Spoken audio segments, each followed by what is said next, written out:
You're listening to the Energy is Love podcast. Energy is love. The Energy is the Love podcast. The Energy is Love podcast. Energy is love. The Energy is Love podcast. The men's podcast group. What is this for the men's group? universe. The Energy is Love Centered around. podcast. Our men's group, it's basically emotional health for men, just a space for men to sit in a circle with each other, slow down, connect, practice, not just connecting, but expression and emotions. And Getting all in that. touch with our feminine side, man. Exactly. I'm Yeah. on that quest. Yeah. So and when he told me you did this, I was like, this is kind of along the path I've been wanting. Awesome. But work is, again, getting in the way. You know, Yeah. that self-care, Yeah. all that stuff. So, yeah. I met Bryson back in 2007.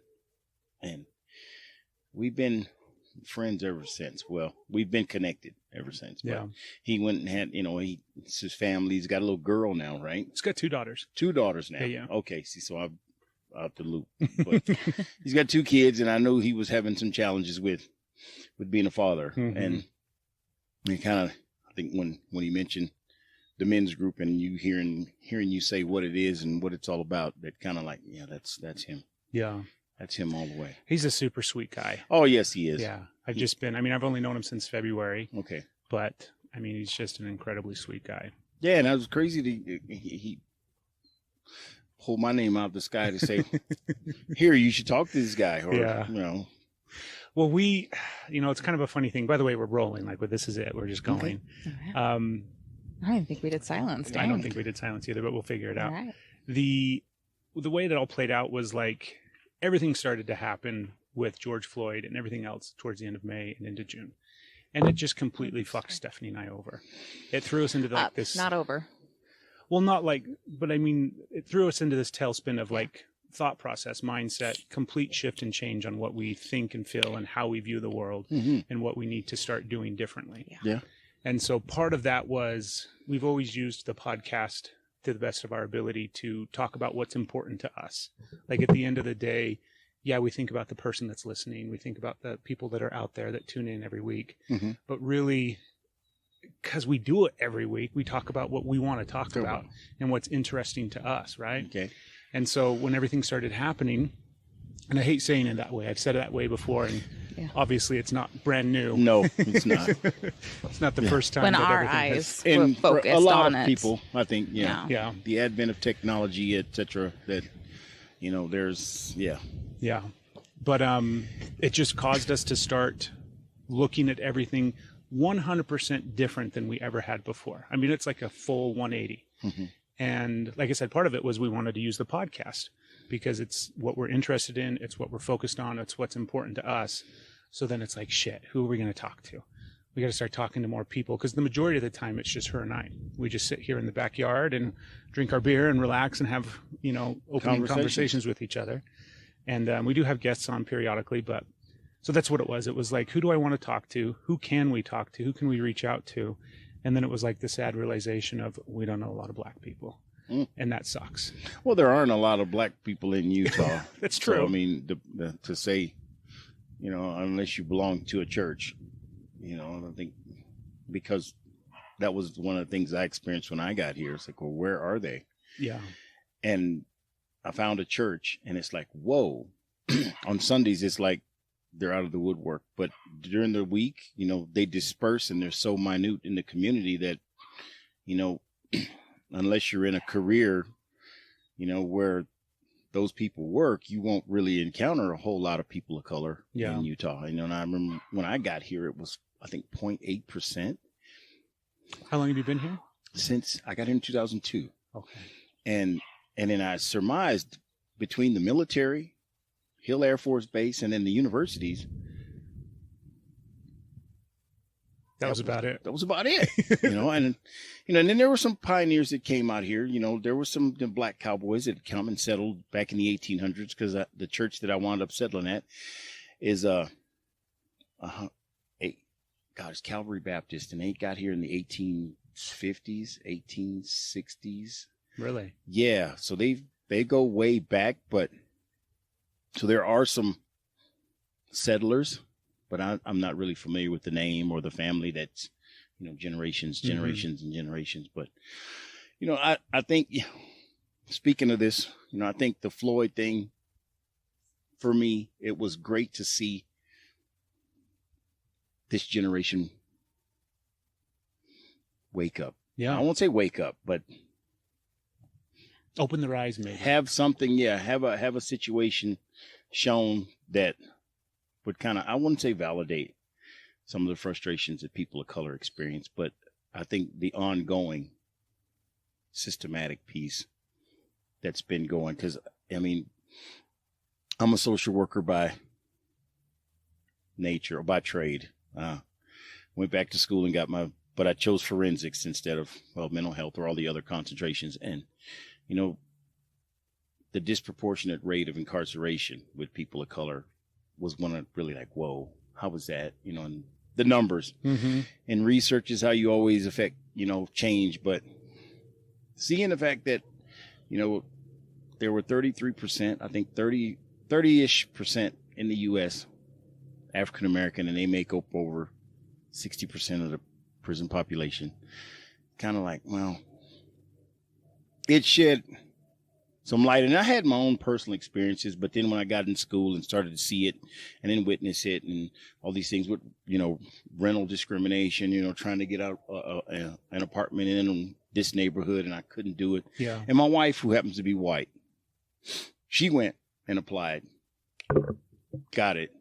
And when I come to move in with her, the landlord was like, oh, flabbergasted to see that we were one and the same, So, I've had the personal experiences, but I think with this experience with that man actually losing his life, I think, I forget which generation this is. Is this the X? Oh, We I'm don't not good know. at that. The millennial, the X generation? Who knows which one it is? They have a head of steam going, and I just hope that it doesn't die down like it's always done in the past, because this has happened. This was the Black Panther Party from the 60s. If you research that, that was similar to their defense against police brutality, bear arms, and, engage your Second Amendment rights. And, and then the government stepped in with that and said, well, they're a counter-terroristic group. We got to shut them down. Which is what they're fucking saying about Black Lives Matter right now. Yeah. So it's another counter-terroristic group that's just aimed to just divide and all the, but the reality is the way things are is the way the country was built. Mm-hmm. The country was built this way. And, with people of color advocating for change and fighting for change, the part that saddens me the most is that I think people of color have the ability to affect the change, but I think, and the one instance in history we had was the Tulsa Black Wall Street. Are you guys familiar with the Black Wall Street? It's funny. Recently. Yeah. It was last year that we became familiar with that. And it was only because of the HBO series Watchmen. Okay. Yeah. I don't know if you're familiar with that series. No, or not, but, I'm not. We won't go because we could get lost in a rabbit hole talking about that series, but they highlighted that. And that entire series, the focus, like the central theme of that theory or that series is racism and different things. And it's, set in a different world in a sense, but they highlighted that incident and we watched it and we're like, at first we're just watching it thinking that, it's just part of the series, part of the show. And then we come to realize, oh, wait a minute, that was a real thing. It was an actual happened. Yeah. And it was like in the 1920s. Yeah. Which is just Where was insane. that in the history books? Yeah. Never learned that. Never learned that. That was, and there's others throughout history. As we're learning. But that was, I think, when people of color realized, okay, we're not going to be able to, integrate. So we have to do our own, and I think they had schools, hospitals, banks, all black owned businesses. And I think, I forget how the riot started, but, the first time they ever dropped bombs on, just demolished the whole town. Yeah.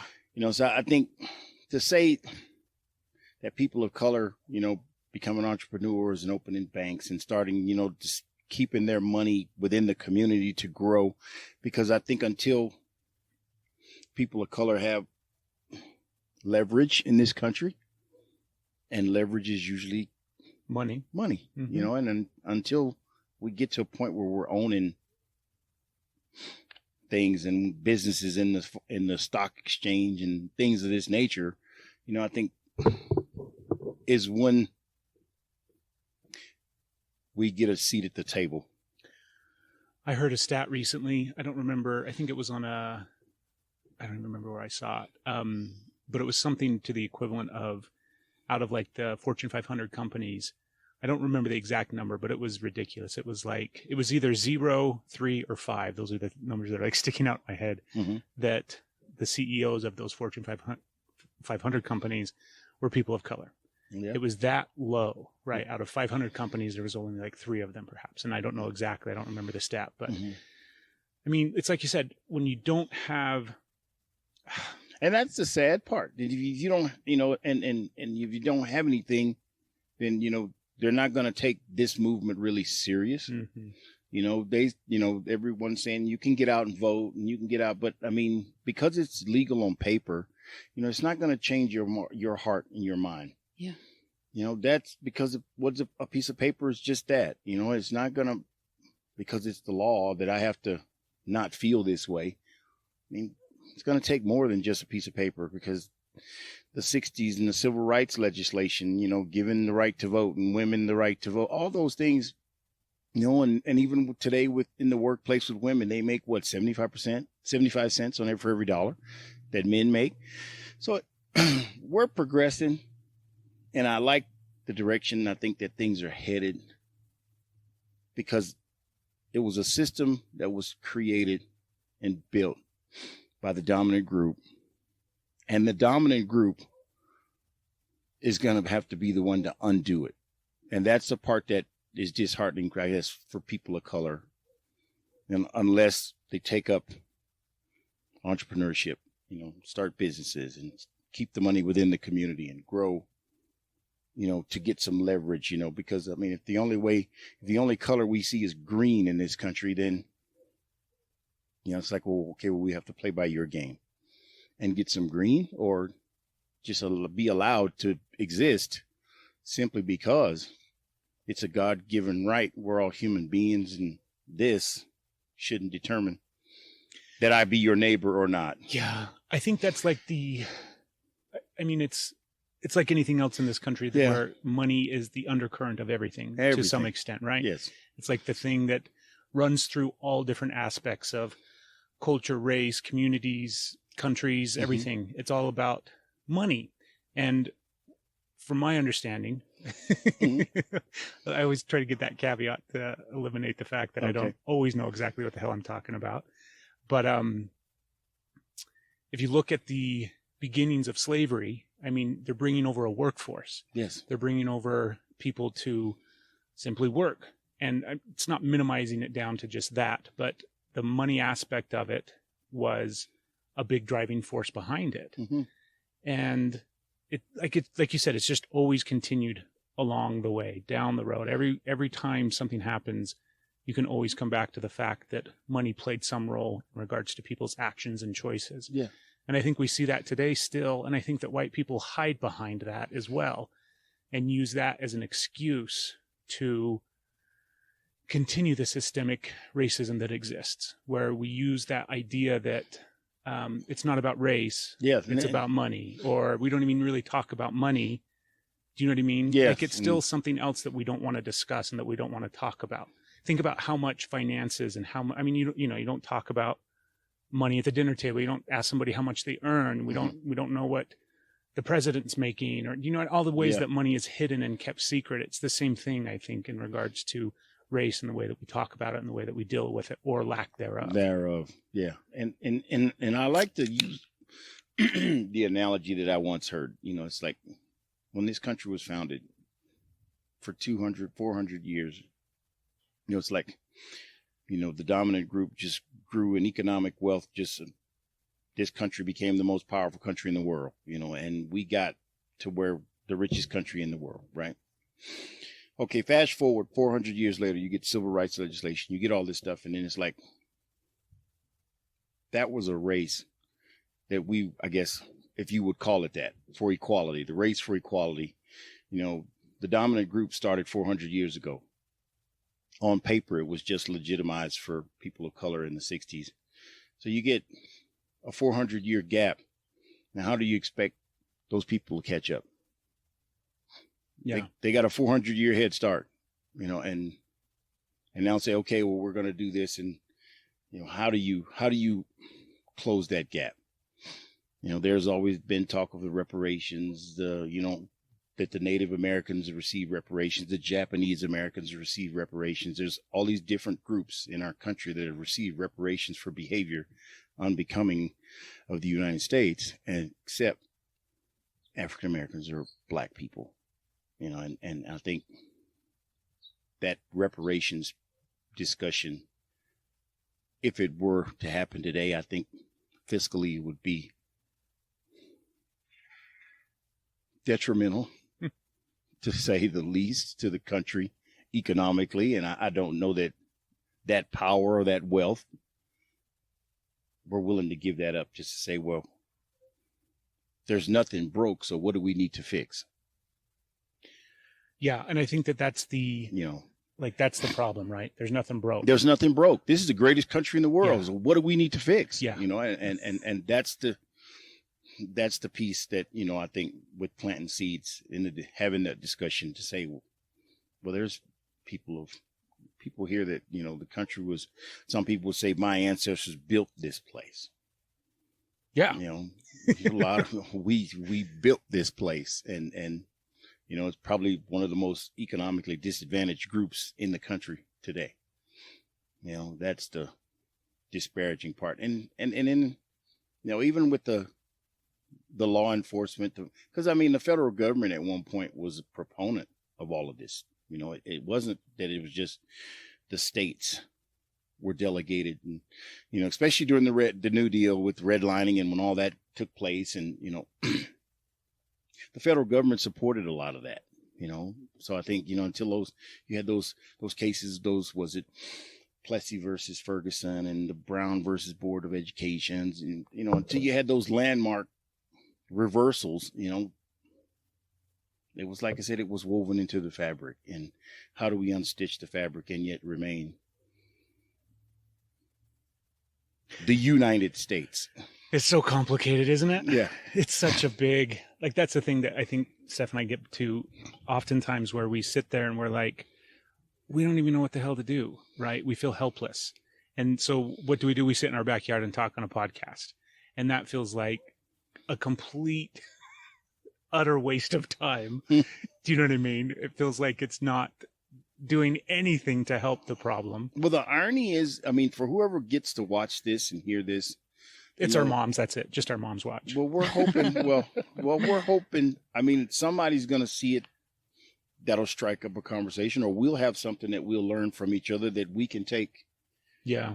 Well, unfortunately with COVID, but, you know, we're not getting out like we should. But I mean, I think having the conversation is the start, you know, and if people are willing to at least go that far and not get defensive when you challenge privilege or when you challenge fragility, you know, whiteness, when, you know, if someone could come to the table and have that open hands discussion, you know, and be willing to look and see, then that's the start. You know, the wheels of justice turn slow, but I think this George Floyd thing got us one more click in the right direction. You know, to say that it's going to happen maybe in our lifetime. Hopefully, right? I'm hopeful, but, yeah. You know, and you know, saying, well, we have legislators and you vote your people in, but to say that, you know, well, legislators bow down to lobbyists big time, you know, and I think the money, it goes back to the money, you know. Yeah. I'm going to support your campaign and I need you to do this, or I need you to do that, or I'm looking for, you know, reciprocity here.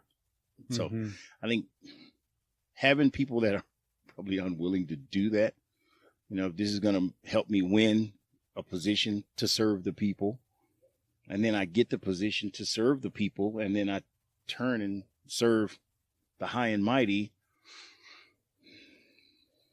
What's your last name? Christophe. Okay. I just realized I don't think I asked you that, and I didn't remember it. Who we're talking to today in the podcast. Well, I do have one question that I was thinking about today, and it's, I guess it's kind of a difficult question for me to ask, but that's okay, I guess, right? We need to ask difficult questions. You got to get uncomfortable if, and all that kind of jazz, right? You can't make an omelet if you don't break some eggs.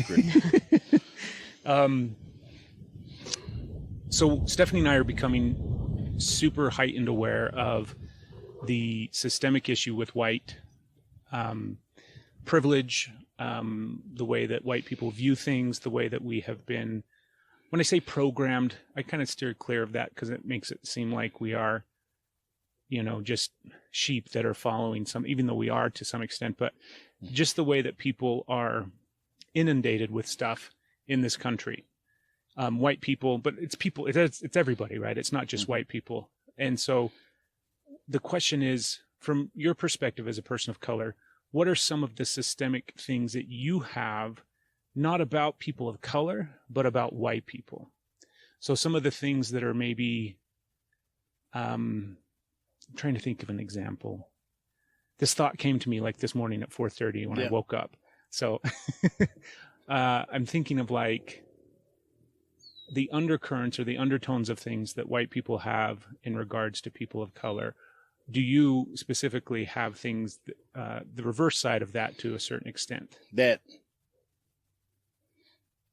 you mean? So like things about white people that, you grew up thinking or grew up being told, or even just like were present in society that you were aware of or became aware of because you are a black guy. Does that make sense? That is this a terrible question? You said no. A terrible question. That you said something that I perceived that white people have that or don't have. No.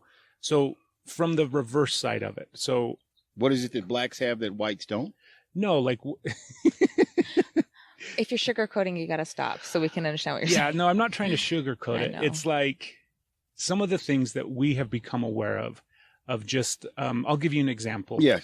So recently I was in LA and I was in the passenger seat of this car, and we pull up to a stop sign or stoplight, and the car pulls up next to me, and I just look over like everybody naturally kind of does, right? When you're stopped, you kind of look at the car and glance over the car next to you.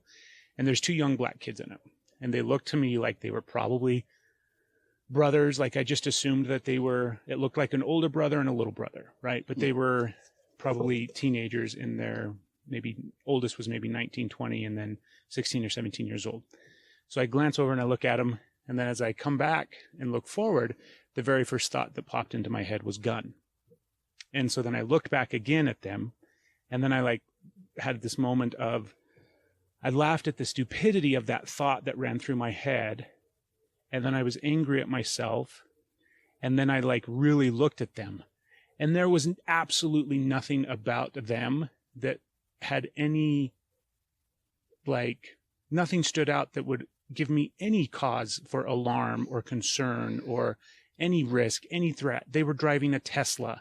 They were do you know what I mean? They didn't look like they were in a gang. There wasn't anything that was stereotypical about the two of them in any way, shape, or form. But that part still popped into my head in that split-second moment. There is a slight caveat that I used to be a police officer, so I used to have that mentality about the vast majority of society, where I would always just assume that everybody had a gun. But I don't think that that's what it was in that moment. I think in that moment, my brain made a stereotypical assumption and told myself something just as a way to alert myself at a potential danger and risk when there was zero, right? It was the middle of the day. There wasn't anything about it that was scary or threatening in any way, shape, or form. And they weren't at all in the slightest. So to me, that is a part of growing up white in this country that is something that is subconsciously woven into my thought process and my pattern and my behavior, even though, you know, outwardly I would speak otherwise. Outwardly I would say, no, of course not. I would never think that, or I would never say that. But it was an honest assessment of myself at the moment of looking at it and realizing that that was in fact the very first thought that popped into my head in that moment. Yeah. Do you know what I mean? Yeah. And I think when I went to, when I was in college, behavioral science was my undergrad, and I did some research, and I came across a paper, you know, a couple of papers, research articles that it suggested that there's an inherent fear of black males in our country by whites. But the irony is, in that same research, they showed the research suggested it had a white man with a gun and a black man with a gun. And the overwhelming majority of whites were afraid of the black man with a gun. But also, the overwhelming majority of blacks were afraid of the black man with a gun. So there's an inherent subconscious fear, and I don't know where it comes from, and I can't speculate where that fear comes from. I mean, other than the privilege of knowing for all these years this has been done, and, you know, that the African American community is going to snap one day for revenge, or I don't know where the fear itself comes, but the research suggested that there's an inherent fear of black males. So you can only answer that question, why you looked and caught your, you know, the double take. What was the need for the double take, you know, and do you have that inherent fear? The police brutality that we see, that we don't see, is it an inherent fear, or is it prejudice? And so, like, I sat with it for a while. It kind of fucked me up the rest of that day. And I mean, this was weeks ago, and it's still kind of, I mean, it bothers me. And I've thought a great deal about it. And I think, like, on paper, I would never say that I have an inherent fear of, do you know what I mean?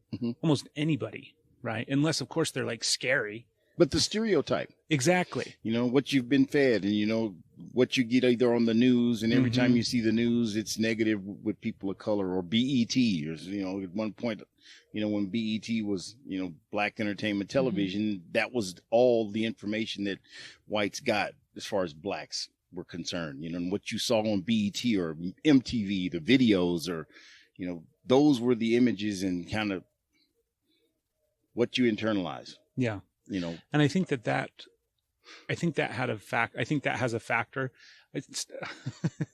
I always laugh when I'm talking with this beautiful woman, because I always come back. She asks me questions, like really hard questions sometimes. And my like cop out is always, well, it's a bunch of different things. Right. And it is. Like, the truth is, it's not one thing. It's not one aspect of growing up in this country that has led me to this point. It's a bunch of different things that have fed into it. Yeah. That have given me that. I don't like it. Like, it's a part of me that I don't like, but it's also a part of me that I think I have about a bunch of different things. And it's not just people of color. It's not just the black male. It's, do you know what I mean? And when I, you know, an irony, when I came to Utah, because I didn't really see a lot of people of color, you know, what I did observe was that Hispanic and the Polynesian community experience what people of color experience everywhere else outside of Utah. Yeah. And that struck me odd, because, you know, when I came to Utah back in 2002, you know, I didn't know much about the local religion. And I started doing some research on it, and I thought, well, because of their past of rejection by the greater society, you know, that they wound up here in Salt Lake, that because of their persecution for their religious belief, that there would be a level of acceptance for people of color because of our skin color, you know. But that was disheartening. Definitely not the case. It was not the case. No, it was not the case at all. You know, and that was disheartening to experience, you know, when I came, because I found a commonality there. You know, this is a group of people that were just persecuted for something they believed in. And then there's another group that's been persecuted simply because of their skin color. Well, there's a commonality when they're both deeply religious groups, that there would be some. And then I find, of course, I started doing all of my research, and I didn't, but that's not what we're here to talk about. But the bigger picture, I think, I think, I won't call it inherent fear, but I think, there's a social worker. She's my idol. You ever heard of Brene Brown? Oh, yes. She's our idol as well. She's my, yeah. And I just shared something on my page from her today, and I'd like to read it if I could. Absolutely. Where's my story now? There it is. It says, we either own our stories or they own us. Only when we have the courage to own our history are we able to write a brave new ending to our story. This is true in our lives, in our families, our communities, and our country. And that was powerful for me for some reason when I read that. But I think the honesty and, like I said, acknowledging the privilege, because I've had this discussion with so many people that say they aren't privileged, who are white. Well, I grew up poor and I had to work for everything, and and everything I got, I didn't, there was no silver spoon. I wasn't born rich, and that may all well be true, that you didn't have a silver spoon, but the fact that his skin color was not a detriment or a barrier to his becoming successful, was what he was unable to see, and the ones that always, you have a discussion and I don't see color, I'm not racist, or then, or they want to change the subject right away. That's a level of insensitivity. And I think the people that, when we have these discussions, if they're willing to go just a little deeper and sit in some of that discomfort and examine, where is this coming from? Why do I have these feelings of angst? Is where the growth and the healing, or even the willingness to take a look at the privilege that exists. Because, I work in the treatment community, substance abuse community. And one of my jobs, we had a transitional living, like sober living. They come out of residential into housing, and they integrate back into society. Well, we were leasing an apartment building, just in with the regular people. Well, when we had the lease, and before the lease had run up, a developer bought it out, wouldn't renew our lease, but he validated, said the things you're doing are great for the community, just not here. We just don't want it here. And that was, that the whole stigmatization with, I guess, if it doesn't fit into this mold of what we view as good or good for the order or what, then it's dismissed. Even our homeless crisis, here in Utah, it's like the challenge being homeless in 20-degree weather. People found dead on the Jordan River, sleeping in tents and things of that nature. I'm going on tangents now, but you're good. You're on the right podcast for that. I'm on the right podcast for that. But that's kind of, how I think, us being able to step back and see it all, whether it's color, discrimination, or privilege, or, just, I have privilege, when it comes to the homeless, or when it comes to somebody in substance abuse treatment, and then on some level, with women. Because I'm a male, and I think that piece where so many of us, to take a look inward and really, what is it we want to do here? What is our purpose here on this earth? Is it just to work and pay bills? We're meant for more than that. And I think having the ability to, or the willingness to come together and, talk about the how and the why. I want to go back to your Brene Brown quote. Okay. And what part of your story, your personal story, not the bigger scope of the story regarding, like you said, our country was founded on these principles, Mm-hmm. right? And I agree with her that we're going to have to deal with that before we're going to be able to move forward. We're going to have to address it and look at it. But for you personally, how old are you? Oh, 30-something, give or take a year or two. So I say 40-something now, give or take a year or two. What part of your own personal story throughout your life have you had to really face, own in order to move past? Ooh, a couple of things. Yeah. I think probably my biggest, my substance use disorder, and the impact that it had in my ability to raise a family. I lost all that. You know, my children were impacted the most, you know, and because of because of my absence in the process, that impacts me to this day, actually. But I think being able to move forward and staying stuck was having to own what I did to my children. Well, we talk to this, you know, we speak, you know, today, but, you know, their formative years, you know, I wasn't, and they're biracial, like I said, and they grew up without having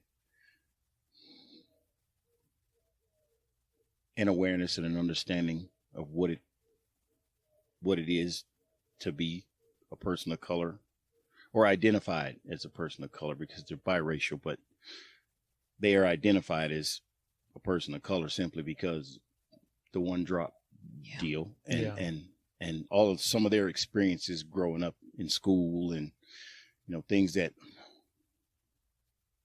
I felt I should have been there to help them get through emotionally, you know. How many kids do you have? I have 2. And they're older now? Yes. 29 and 26. Okay. So that may give you an idea where I'm.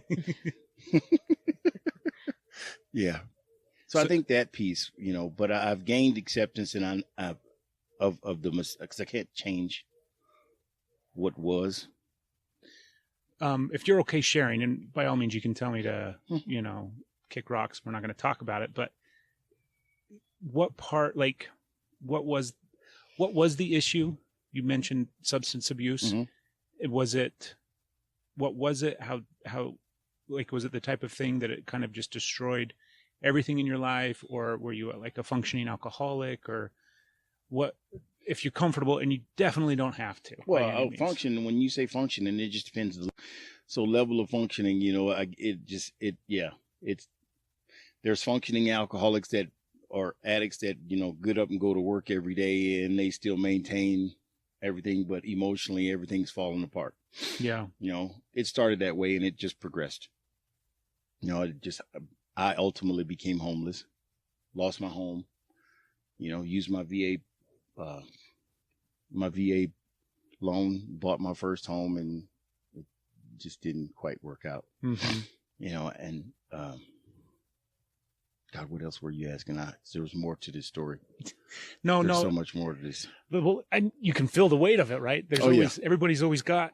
That's one thing that I really, really love about when we have somebody come on the podcast is if they're willing to, and if they're open, being able to get to see some of that story. Yeah. And learn from it and hear it. And because there's somebody out there, I'm telling their story. Exactly. So I'm by all means, exactly, you know, getting vulnerable with it, you know, I'm totally fine with, because it was, there's no more shame today, because the guilt and shame for my behavior then is what kept me stuck for all the years. And I had to get past the guilt and the shame of what I'd done, and talking about it is a way to do that. You know, so. What else has helped you over the years in the process of, like, if we just think about, you know, Brené's quote and like really looking at it and sitting with it and making peace with it before you can move on? Like, what did that process look like for you? Acceptance of myself as a good person. I had great intentions, you know, and, you know, I went out. I was the first homeowner in my family, you know, second person to ever graduate from college, you know, so there were some positives along the way, but it just, you know, I think after getting into treatment, I kind of identified how generational trauma played a part in my substance use disorder. Yeah. And it started off, your typical 17-year-old kid, Friday nights after football games, smoking and drinking, and then it just progressed. I found my true love in cocaine, and it took everything. It took everything, family, kids, wife, all that. But, through treatment, and the work that I'd done, I was able to get back and get past the fact that, instead of being a shitty person, I did shitty things. And I had to internalize, I did some shitty things, but I'm not a shitty person. And most of it was fueled by my addiction, and today that's at rest, 12 plus years, thank God. But yeah, and embracing the fact that, we all make bad choices, but it doesn't make us bad people. And some people hang on to the guilt from those choices, and it just drives them deeper and deeper and deeper into their addiction. And sometimes it even kills them. Yeah. And I think because of, that discovery for me personally became a part of my mission to do the work that I do, working with other people in treatment and substance use, diagnosed with a substance use disorder. Mm-hmm. And then there's a mental health component or dual diagnosis. There's some that struggle with dual diagnosis, bipolar, depression, all those, some of the more common ones that tend to engage and indulge in drugs as well. And, I think working to help people see that there's a life after, there's a life outside of this. And I think the self-love piece is probably the biggest, because so many people, in my experience over the years working in treatment, is a lot of people carry guilt and shame. Lots of guilt, lots of shame. And it's hard to get unstuck, if you will. So, that's probably, I won't say the number one challenge, but then there's others with trauma, physical trauma, sexual trauma. There's all kinds of, and I found out for me, it was generational. Hearing stories that my family would tell, my mom and my grandmother, and, the separate signs, whites and colored only, and going to the back of the store, and, like most children, your only question is why. Mm-hmm. Kids always ask why, and they don't really have a legitimate answer. So it helped to formulate some internal self-hate, if you will. And I think, once I got in recovery, I kind of saw a quote by Malcolm X once made, who taught you to hate yourself? And it's like, well, who taught me that? Where did it come from? My parents showed, well, my mom was a single mom, but, she showed love best she knew how. But where was the self-hate that, it didn't want to be, because if I go out, I'm going to be looked at a certain way. I'm going to be judged without even saying a word, and Did you find that answer? Who taught me to hate myself? When it started? Oh, gosh. I didn't really find out until maybe the last few years who taught me to hate myself. Society taught me to hate myself. Because we're witnessing it today. I think, the systemic piece where the ripple effect of all of this, growing up, I was in a community that was full with love, and, we went to church every Sunday, and went to Catholic school, and, I had all of those upbringings, but when I ventured outside of that is when I would experience, the apprehension or the fear to go around people who didn't look like me. And my parents were afraid. They weren't killing people back. Police weren't doing it. It was just, neighborhood mobs, on bicycles or things of that, So, the fear for us going outside of our community, kept us pretty much close-knit. So I think that piece had something to do with it, because, when I got of age and I had to venture out, I had my own sense of fear, and then didn't want to fit in. And then, of course, when you start trying to integrate with different groups outside of your own, then, there was all these terms that would come, for people of color. If they hang out with white folks, then the nickname Oreo is what they throw on you, or, all that from your own group for trying to integrate and have friends outside of your group, if you will. And it was, and I think that piece where it was internalized, where, they don't want nothing to do with you. Why you want to go hang with them? Well, how do you know? What's the reason? What's the logic? And then you wonder if it's just the desire for acceptance and inclusion, or if you just truly, like the Martin Luther King statement, content of your character. Will I meet you and we'll decide based on our conversation and the way I carry myself and how I do, if I'm going to become a friend or if I'm not. So that was kind of what I would gravitate towards, and then with just the pressure, peer pressure. Just like in reverse, with whites wanting to hang out with blacks. The peer pressure from the home, the family, friends, don't hang out with them. They're, whatever they say, but it's the same thing in reverse. So it's like, well, until you do, I challenge people to step outside that comfort zone, because if my mom and dad's telling me one thing, and I'm growing up to believe that all these things are true, and until I experience it for myself and I encounter someone that contradicts everything I've been taught, well, now I'm at the age where I can critically think for myself and make the determination that this is either a good relationship or a bad relationship, in spite of what I've been told all my life. Does anything stand out in your mind of those moments when you met somebody or had an experience that contradicted everything that you had believed up to that point? Yeah. In high school. Yeah. I got a buddy we played football with. We played football together, and he invited me over to his house. And his father was racist. And I guess he didn't really talk about people of color, but when he brought me over to his house, I think is when him and his dad they bumped heads with having me there. And I think the dad was from South Dakota, and he'd never seen a person of color till he joined the Army in the 40s, 50s, whenever that was. And that was the first time he'd ever seen a person of color.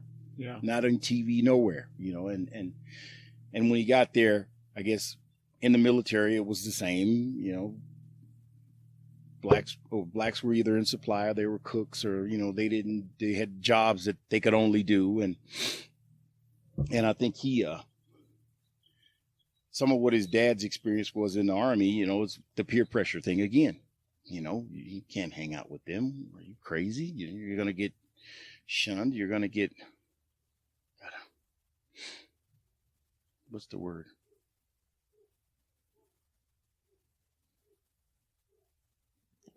Ridiculed, ostracized. Yeah, you get ostracized. There we go. That'll work. But that was and then I think a lot of that is some of the fear today with us building bridges, because of what everybody's going to say or what everybody's going to think. If you go hang out with them, or you go do this, or you go hang out, you go do that Black Lives Matter march. Yeah, I think white people must be sitting around thinking that they're going to be ostracized, that they're going to be casted out, that they're going to be... But by their group, Yeah. Yeah. Go ahead, babe. I'm amazed at how much, and I guess amazed is usually a term for something positive, and this is not positive. How much I'm seeing that.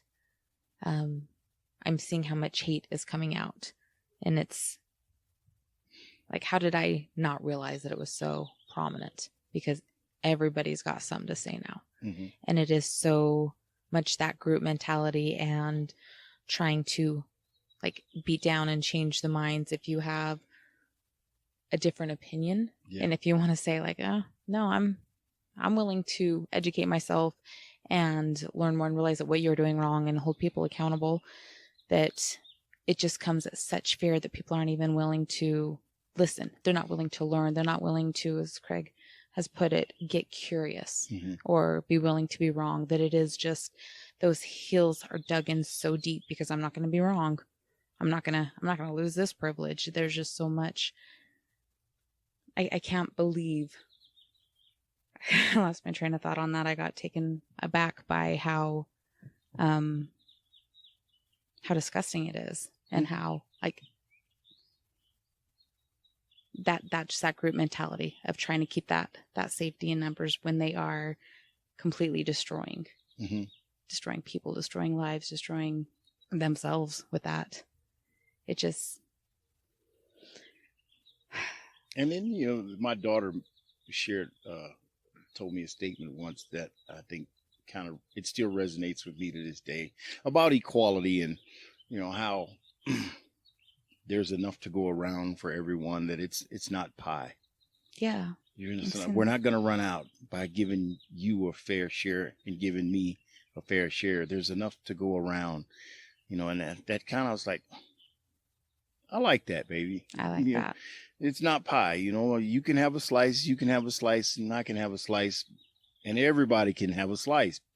You know, it's not literally pie where we're going to run out. It's unlimited. If you get, yes, you know, and I think embracing that, or at least understanding, you know, it's like I go back to that, you know, a 400-year head start, and now open up the gate and can allow you to catch up. You know, how do you catch up after 400 years? Yeah, you don't. You don't. Yeah. You know, and that's the part. I'm still searching for the answer. I don't want to accept that you don't. Well, it's not giving it. It's not saying sorry. There's no answer. You say you don't catch up, but I mean to say we get to a place where you know, if I came and applied for a home in this neighborhood, that the color of my skin wouldn't determine whether or not I got it. I sure hope it wouldn't. Well, but there's no proof that it wouldn't. No. But that's kind of the stuff that, because home ownership was a big part of attaining economic wealth in the country, you know, and home ownership was something that was always kept from people of color, you know, and even now, I think there's suggestion that the loans, they're subprime loans and they're getting people screwed, you know, and when they sign up to get a homeowner, well, I got a home at what cost? You know, so all of that piece, you know, is the part where I think the equality is the challenge, you know.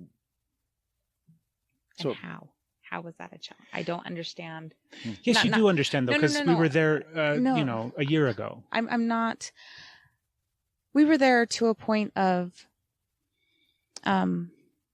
not necessarily blind ignorance. Blind ignorance, absolutely. I was very.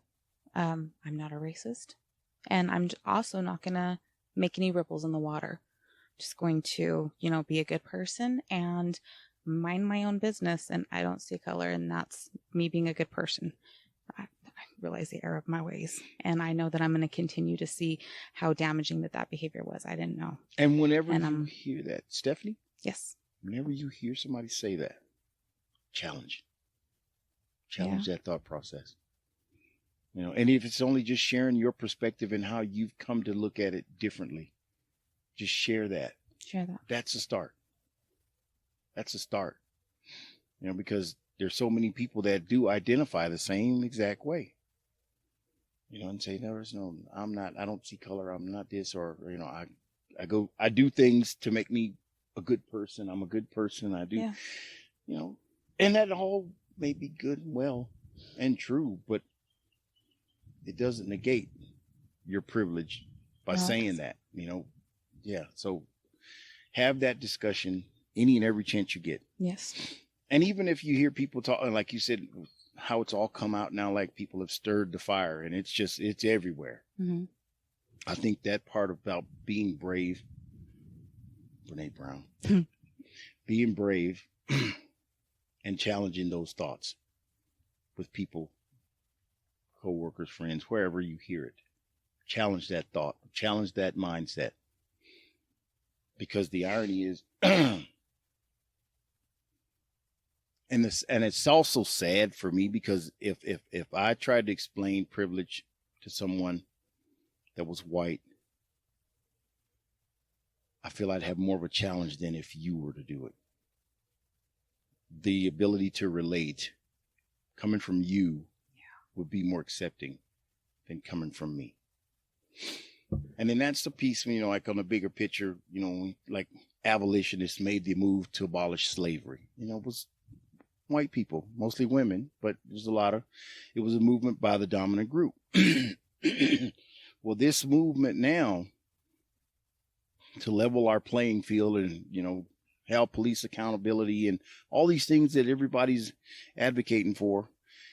When this comes from the dominant group, we see change, in conjunction with, voting and doing all these things, writing your senators and, doing all this, and in the marching too, I think helps because,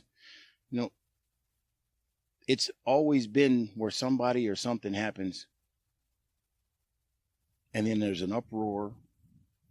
And in 90 days, it'll be like it never happened again. And then we're back to the same, old shit. I'm just grateful that I'm unfortunate that man's life stirred up the flames to see that something needs to be done. But then the resistance to that, you got all your other groups that are, doing their part to kind of stir the pot, like you said, with the BLM movement. There's people on the inside trying to sabotage all of that stuff, because even the Salt Lake County riots that we had when they burned the police car, there was a guy who was seen in the crowd, pushed a protester into the police and started the back and forth with the assaults, and he had the 888 or the 88 on his shoulder. And I know the 88 and 14 are code for white supremacist groups, Yeah, I just learned that. You just learned about the 14 and 1480? I didn't even know about the 14 yet. 14 words is 14 words or something. I don't know what the words are, but it's 14 words. And then 88 is code for HH. So. I just learned. Yeah? Yeah. And I think we don't catch up in the 400-year race.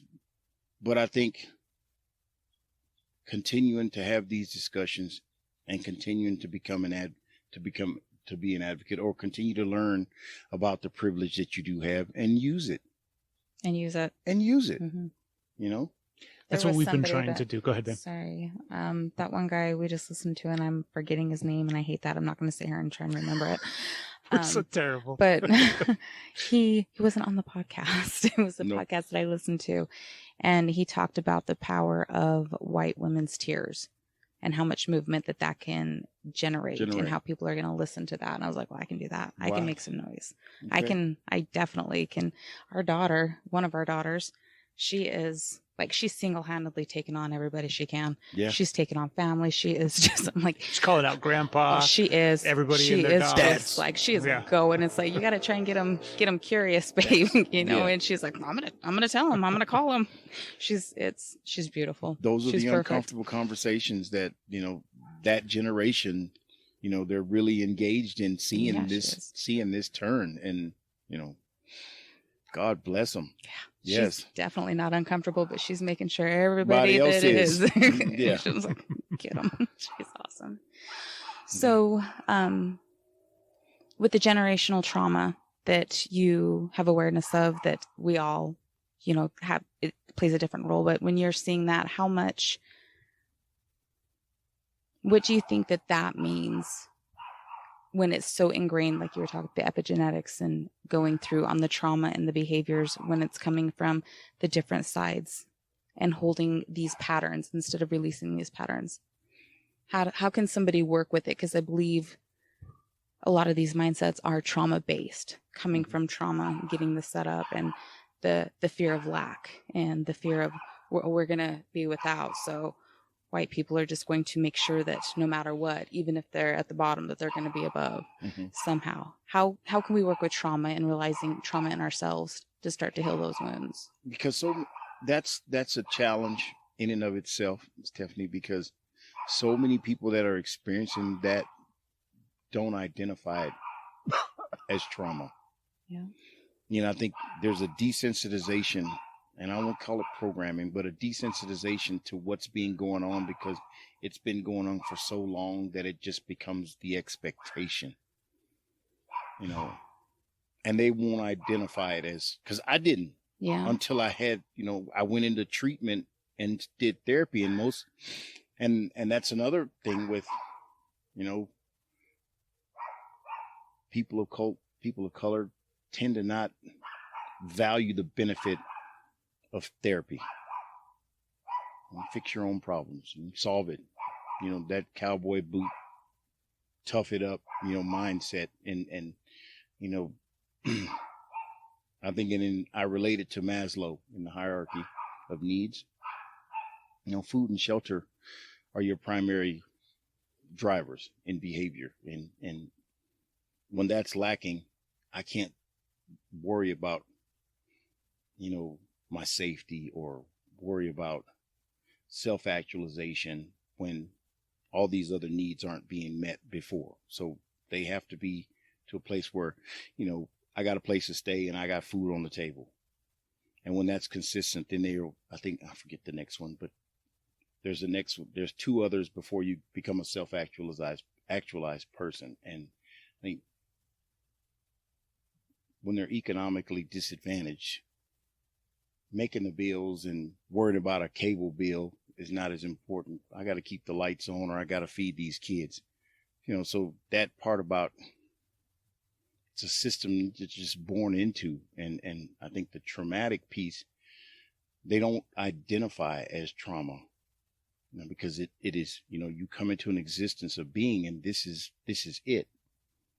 You know, I adapt and I make it what it is, but the parents, and usually parents will always try to push for their kids to do better, but then sometimes that's not possible. Well, I need you to get out and get a job and help us with the bills, you know, and that's the sad part with the ability to seek treatment or, you know, identify, you know, that generational trauma is impacting the community the way it is.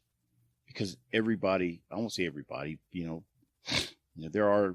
we have athletes, entertainers, you know, there's doctors, lawyers, a few CEO, Fortune 500 people, but, you know, in the bucket, you know, overall on the demographic, that's not a whole lot of people. And the majority of people of color are still impoverished, and their existence is not to say that I'm experiencing trauma. If you told someone, they'd probably, no, it ain't trauma. You just deal with it. You just deal with it, you know, and how do you deal with it? You dissociate. Most trauma, it's coping, dissociate. You turn to drugs, you know, but to think I can go to school and get educated and get out of this to change my situation. Well, I can't afford to go to school. You know, I couldn't afford to go either, but I took out enough loans and I'm wondering how I'm going to pay them all back now. But I think, yes, that's the big picture, like access to health care. That's another one of the things that systematically, you know, disenfranchise people of color. Their access to health care is minimal, you know, and I think when that thing took off, like when COVID took off, and then it just all of a sudden it impacted all the people of color in communities at much greater rates than they did everywhere else. I'm like, well, wow. Because there's all these underlying pre-existing conditions that, you know, they don't have access to health care to get help, you know, and then so everybody was so excited about the Obamacare, but then there were groups that weren't excited about the Affordable Care Act, you know, so, and now they're wanting to pull that from underneath every, you know, get rid of it. There's a better way. So, I mean, that's just another example of how the bigger picture, this needs to change. You know, it's been on, like I said, it's one of those things There's a term called learned helplessness. Learned helplessness. Learned helplessness. Yeah.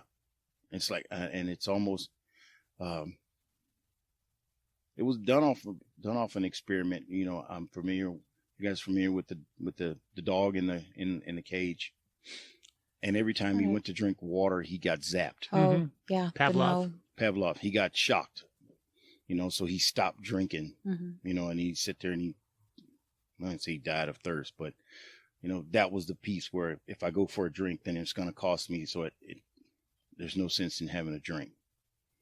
Yeah. So that was something that's been associated with, you know, the communities where there's just no way out.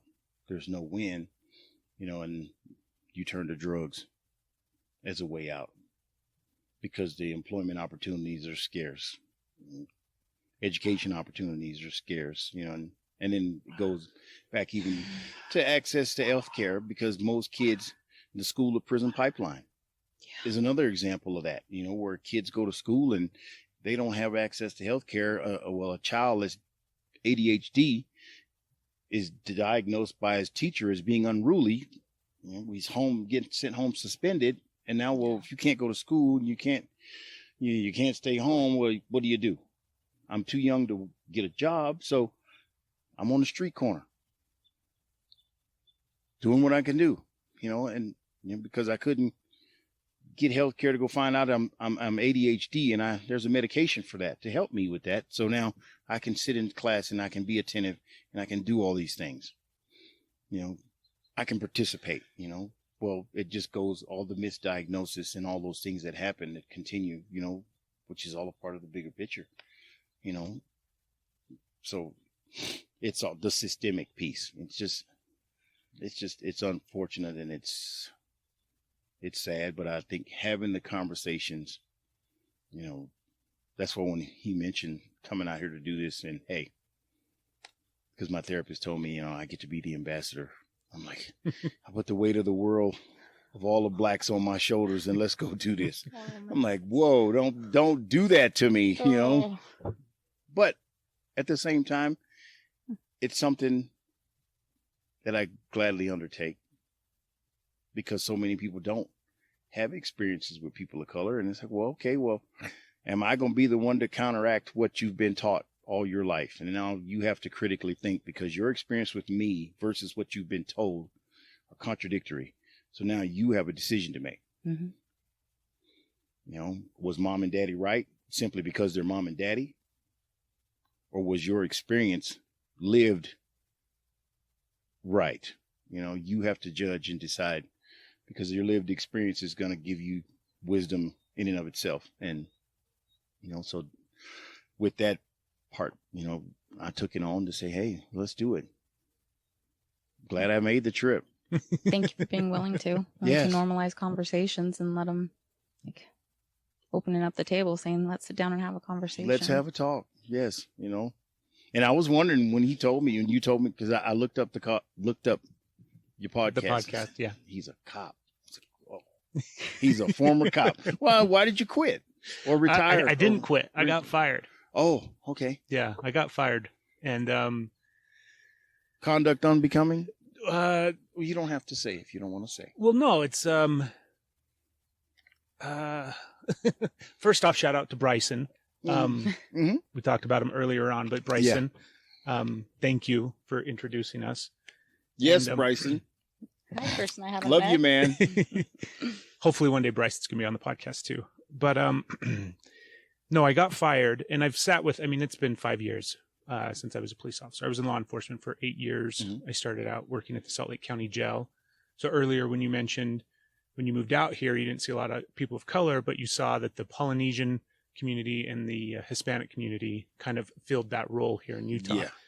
100%, right? Because that was the vast majority of the inmates in the Salt Lake County Jail. Mm-hmm. Yes, there were people of color, there were black inmates, but the majority of that population were Hispanic and Polynesian. There was a huge amount of that population inside of that jail.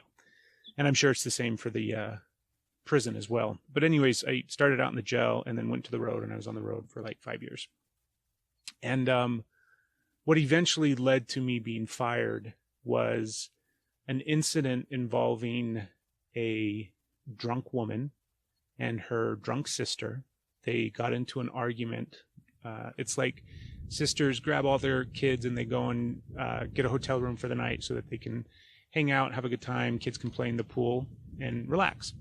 And instead, they get drunk and they end up arguing with each other, and the police end up getting called. Yeah. Right.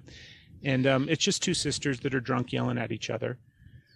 So we show up to handle the situation, and I was like 5th or 6th or 7th or 8th officer there, right? There were nothing going on. I just showed up to hang out, essentially. Yeah. And there wasn't anything drastic happening. And so I was just watching for the most part. And I was standing at the, this one girl was coming and going in and out of her hotel room. So the door was open, and she would go into the hotel room, ranting and raving and arguing and yelling at us because she was drunk. And then she'd come out and continue to argue and yell at everybody. And I wasn't doing anything because it wasn't like my call. I was just there essentially as backup. Support. Yeah. Mm-hmm. So I'm just standing there, and she kept yelling at me, and I was completely oblivious because I wasn't involved with it at all. I wasn't interviewing her or trying to get any information or doing anything. And at one point she came up and started yelling at me in my face, and then she started poking me in the chest. And my plan at that point in time was just to simply put her in handcuffs and basically detain her. It wasn't to arrest her. Mm-hmm. It was just to detain her and her actions and behaviors and everything at that point. Because she definitely could have got her disorderly. Right. I mean, there's a couple of things that she could have been, quote unquote, charged with, but at the time it wasn't, because she was like 115 pounds. Just this little, do you know what I mean? 25-year-old drunken chick that was going crazy. So it's not like there was no part of it that I was like threatened by or anything like that. So I try to put her in handcuffs, and she's resisting, but because she is so little, it's not like it was a whole lot. There wasn't anything to do other than to hold on to her and say, stop resisting, relax, right? And just try to get her in handcuffs. We ended up not getting her in handcuffs and just sitting her down. And that was basically the culmination of that actual event. There wasn't anything that really happened. There wasn't excessive use of force. There wasn't something, I didn't dump her on her face. There wasn't, I didn't tase anybody. Nothing happened other than that. Mm-hmm. But it was the straw that broke the camel's back as far as the department was concerned, because I had several other disciplinary issues leading up to that point, and they used that as a catalyst to put me on admin leave and then start the process that eventually led to me getting fired. And their complaint and their issue with the whole event wasn't even that, like, because I hadn't violated anything by trying to detain her.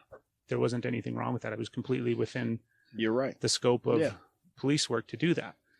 But in the process of detaining her, one of my feet crossed the threshold and went into the hotel room. Right? I didn't enter the hotel room, but I was standing at the doorway, and one of my feet crossed the threshold in the process of trying to get her. It's not like she fled and I grabbed her, anything like that. It was just literally, I had a handful. I had a hand on her, and she stepped back into the room, and one of my feet crossed that threshold. And so they used that as like a violation of her Fourth Amendment rights because of, search and seizure and all this kind of stuff. So for a long time I was bitter, and I looked at it as bullshit, and all the other complaints that I'd ever had, or all the other disciplinary issues that I had ever had, I felt the same way about them, where in my mind it was always chalked up to the chief of police didn't like me. He had it out for me. I had a completely different style of policing than he liked. I was all about dope and chasing people that dealt drugs, and that was like my main focus as a police officer, and I could give two shits about other things, right? Mm-hmm. He really wanted us to focus on like drunk driving, and I'm like, yeah, that's important, but we got bigger problems. Bigger fish. Right? Yeah. Bigger fish to fry than the occasional person that's driving drunk. And so I had a lot of static back and forth with admin. And everybody else that I worked with, all the guys, like, the guys that were like on the street with me, as well as like sergeants and my direct supervisors, were all completely supportive of me as far as like how I policed and what I did. And do you know what I mean? And anyways, long story short, I was bitter about it for a really long time, and I felt like I was fucked. Mm-hmm. And there's definitely a component to where I was fucked over. But over time, what has really come and become very, very clear was what I was experiencing as a police officer from day one. Like, not even day one in the jail. Like, it was during the academy. They scare the shit out of you in the academy. Yeah. Right. And the trauma that I experienced as a police officer had fucked me over so much. And I was so disconnected from who not only I really was, but from just like the humanness of myself and the ability to like see people for who they are. Right. That little drunk girl is just a person. Right. Lord knows she's got all sorts of issues that she's dealing with. Right. And I've been drunk. Yeah. I've been stupid. I've made mistakes. And that was what I think eventually led to me getting fired in a roundabout way, was the emotional and mental health that was deteriorating to the point where I was an asshole. Do you know what I mean? I was just straight up an asshole. And it affected my policing, even though I like to think that it didn't, but it did. I was a jerk to people. I wasn't nice to people. I was very short with people. Do you know what I mean? Yeah. I was constantly like, this is a waste of my time. Why am I talking to you? I don't need to look at you as a human, or the problem that you're bringing to me as anything other than an annoyance, because I need to be out there doing real things that are important. I need to chase the person that is dealing drugs or is threatening somebody's life or something like that. And that's a minority of what police do. The majority of what police do is just interaction and talking to people and being able to connect and communicate and all that kind of stuff. And so, yeah, that's what eventually led to me getting out of law enforcement. And it was a blessing. You know what I mean? Marriage. It probably saved, I hesitate to say that it saved my life. I don't. You don't. I don't hesitate. But It was the best thing that happened. yeah, It was devastating at the time, but it was devastating. It was a definite. Definitely saved your life. Yeah. There's no mental health support. Yeah, there really isn't. That is something, in this reform, is allowing, something like that to be, available for officers, because, I've always heard, and even in the military, when I was in the Navy, I picked up on a lot of that us against them. Yeah. Mm-hmm. It's like, how do we get there? The good guys and the bad guys, cops and robbers, and how do we get there with the us against them mentality, that seems to permeate, I got your back and nobody else will. And it's the same mindset in the military. I'm going to die for you, to the end, and us against them. How do them, the people we're paid to protect and serve, become now the enemy? Yeah. It seems, and I said the answer, and a lot of people probably, don't necessarily want to hear it, or, think it's a dumb idea, but I think more people of color becoming police officers, having representatives from your community in uniform. I think that's gonna help. And then the accountability within the police department. For me, I think about, because it's my it's my go-to for everything. It's a lot of pieces of a lot of fixes to the problem, but that us versus them mentality that you mentioned, that I see is the biggest deficit barrier to what police are dealing with. And I had it. Mm-hmm. I used to tell Stephanie all the time. It was like, I would leave if I was helping somebody. Let's say I'm sitting there performing CPR on somebody who was unconscious and potentially could die, a citizen, and I'm performing CPR on them. And I can see the person that I work with, my partner, immediately get shot and go down. I'm going to leave that person, and I'm going to address everything that I can to protect him or her. I would prioritize everything above. Everything became about the person that I worked with, including myself. So it was the man or woman next to me, then it was me, and then it was everybody else in society, and then it was criminals. And that's the way that I viewed things. And I'd like to think that,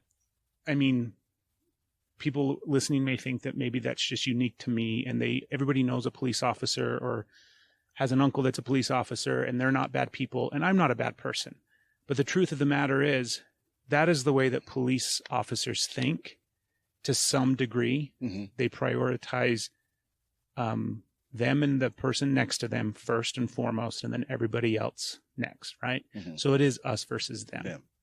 And you get it to the point, even within the department itself, where it's us versus the administration. So it's literally, it's not even, I mean, the chief of police. Even the police department is one. It's no, it's not. It's literally the guy that I work with day in and day out, who is in the shit with me all the time, is the person that I'm going to prioritize over everybody else. And he's the person that I want there every single time, right? And that, I think, is a mentality issue. It's a systemic issue in law enforcement that has been there from the beginning. And it's like, that's a foundational brick that law enforcement is built upon. And it needs to change, because the truth of the matter is we can't look at life that way, right? Yeah. We can't see everything through those lenses, because you miss so much. I agree. When you see everything through that small little scope. If you think of everything in those, you know, in that just stark difference of us versus them, you miss so many different things. And I think that, you know, until some of those really foundational things get addressed, we're going to continue to have issues in law enforcement. And it's not just, there are huge issues with race and racism in law enforcement. And I mean, like you said, my story earlier, right? Looking at the two teenage black kids in the car next to me on a bright sunny day in downtown LA when they're driving a freaking Tesla. And the first thought that runs through my head is that they have a gun. And I need to look over again and assess the situation to see if there's a threat. That's asinine. Yeah. So I think that those are some of those things that I don't have immediate fixes, right? Nobody's calling me up and knocking on my door, but that's some of the realities of it that I think that people don't really see. Yeah, because if they were Asian kids, you probably would have never gave another. Yeah, probably not. Yeah. You know what I mean? If they were Hispanics, probably. Right? Yeah. There's just so many of those little issues like that. And then the bigger issue, this was the other thing that I wanted to ask you about. My fix-all, this is one of the things that I saw as a police officer from a very early point in my career in jail, in the correctional facility, because people that don't realize or don't know, and I didn't know this even before I went to work there, jails aren't typically, like, you go to jail when you're charged with a crime and you're going through the process of the courts, and you may be there for a short period of time, you may be there for an extended period of time, and you may get sentenced to like a year in jail. But oftentimes it's just a middle ground between being arrested and getting sentenced and or not. Either released or prison. Right. Yeah. So you get a lot of turnaround in the jail. And a lot of the people that I saw on a regular basis were addicts. And I would see them come in high as fucking kites, crazy, right? Smearing shit on the walls, talking to nobody that's there, hearing voices, just completely beyond schizophrenic. And then a month later, I would see them again in some other part of the jail, and they were on medication and they were completely normal. And I would see that time and time and time and time again. And then when I was on the road, I would deal with people who I watched. There was this one woman, I still remember her name, but I won't say her name. That's good. She was the very first woman that I ever arrested. Not just the first woman. She was the first person that I ever arrested. And I arrested her for pills. And I arrested that woman countless times over the course of my career. And I watched her life go from being in a relationship. She was married. She had kids. She had a home. She had a job, to the point where she not only was homeless, but was like, I mean, God, it was just the disaster, right? And there were moments when I would talk to her, like on the way to jail, or moments of clarity where she was able to have a conversation with me. And I would talk to her about things, and I would just look at her life. And yes, drugs, she was an addict and she had that experience, and it was definitely what she was facing in those moments. But undoubtedly, and I know this from talking to her, and like, do you know what I mean? I mean, the trauma that she experienced as a child, the things that she had throughout her entire life that led up to her drug use, right? And even, I'm sure she started using drugs way early, but I saw those time and time again with the people that I interacted with as a police officer. So my fix, like, this is my go-to fix for everything. Are you ready? My fix for everything is just like, we 100% need to normalize mental health and emotional health, indeed, and make it free. There is no more like difficult to have, difficult to get. There's not counseling available for none of that shit. All of it just goes away, and it's all just free. And so we have huge community centers where people can go and literally just talk to, whether it's a therapist, whether it's a psychologist, whether it's a whatever it is, right? A counselor, where we just start the conversation immediately upon like birth. Everybody talks to somebody and connects to somebody about what they're feeling, what they're thinking, what they're experiencing, and what they're going through. And we normalize those experiences, and we normalize that interaction with people so that it becomes normal, so that people can start to seek treatment and get help. And it's not a huge barrier to do so. Right now, Exactly. Stephanie and I both need counseling. We both need to talk to somebody. Both of us need to see a therapist. We can't afford it. We just can't. Mm-hmm. Do you know what I mean? And we don't have the resources available at this time. And I know from experience as well that like the free resources that are available, they suck. It's not good. It's not, do you know what I mean? Yeah. I mean, it's not to say that It's checking a box. That's all. it's not to say that there aren't good people out there in that space that are doing good work. There are, obviously, but it's like everything else. It's a huge system, and your resources in Tooele County is probably it's a scarce, joke. if at best. Yeah. Yeah. And Salt Lake County's not any better. Not much. No. No. So for me, that's the fix. I see all the issue, not every single issue. The race issue, even though it is systemic and it has been here for 400 years, there are still massive components of it that would be heavily benefited by mental health. Yes. And by people being able to sit down and talk about their emotions and about their feelings and about their thoughts. So for me, that's the fix, is suddenly tomorrow it's free and everybody has it and everybody can go. And it just becomes the way of life. Hey, when did you go to see? Oh, I went and saw my therapist yesterday. Mm-hmm. And they told me about this thing. Or, oh gosh, I haven't been in 3 weeks. I got to call. I got to get down there, right? I got to go. I forgot. I got to go. All of those things just become a normal way of life that everybody experiences and moves through life with. So then we can start to address, because I see it as that's the underlying current behind the vast majority of issues, is people got fucked up as kids because their parents were fucked up as kids, and nobody's doing anything to fix it. It's just a cycle that's repeated over and over and over and over again. And then that all that is perfect sense. And on top of that, having a way, now once I've got this, I've made some breakthroughs and I understand the how and the why. Now the resources for me to move through that and get to a life worth living, if you will. Yeah. You know, it's like you said earlier, right? You got to take care of food and shelter. Otherwise, what the fuck's the point, right? Yeah. If you have to worry about keeping lights on or feeding your kids, the last thing you're going to worry about is the anxiety that you're feeling. Yeah. Right? It just becomes the norm. And a lot of times emotion drives behavior. Mm-hmm. So, I mean, if I'm feeling like, well, my baby's got to eat and the job's not cutting the mustard, then